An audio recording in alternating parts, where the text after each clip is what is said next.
महाराष्ट्र श्री किताबाचा कोण ठरणार मानकरी? सांगली शनिवारपासून शरीर सौष्ठव स्पर्धा. तरुण भारत व्यायाम मंडळातर्फे बॉडी बिल्डिंग महाराष्ट्र असोसिएशनकडून यंदाची महाराष्ट्र श्री ही राज्य अजिंक्यपद शरीर सौष्ठव स्पर्धा दिनांक 28 फेब्रुवारी आणि 1 मार्च रोजी पुरुष आणि महिला गटात होते आहे, अशी माहिती अध्यक्ष महेश पाटील इनायत तेरदाळकर यांनी पत्रकार परिषदेत दिली आहे. ते म्हणाले, सांगलीत यापूर्वी 1995मध्ये महाराष्ट्रश्री स्पर्धा तरुण भारत व्यायाम मंडळाने आयोजित केली होती. पुन्हा एकदा मंडळाने स्पर्धा घेतलेली आहे. स्पर्धेत पुरुषांच्या 10 गटात आणि महिलांच्या 2 गटात शरीर सौष्ठव स्पर्धा होत आहे. तसेच महिलांमध्ये फिजिक प्रकारातही स्पर्धा होईल. महाराष्ट्रश्री किताब विजेत्यास रोज 1.5 लाखांचे पारितोषिक दिले आहे. स्पर्धेसाठी प्रत्येक जिल्ह्याचा संघ सहभागी होणार आहे.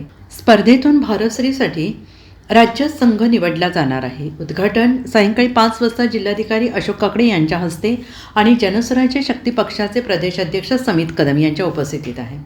पालकमंत्री चंद्रकांत पाटील यांच्या हस्ते दिनांक 1 रोजी रात्री 8:30 वाजता बक्षीस वितरण होणार आहे. आमदार सुधीर गाडगीळ, आमदार विश्वजित कदम, आमदार गोपीचंद पडळकर, यापूर्वीचे महाराष्ट्र श्री किताब विजेते यांची प्रमुख उपस्थिती राहणार आहे.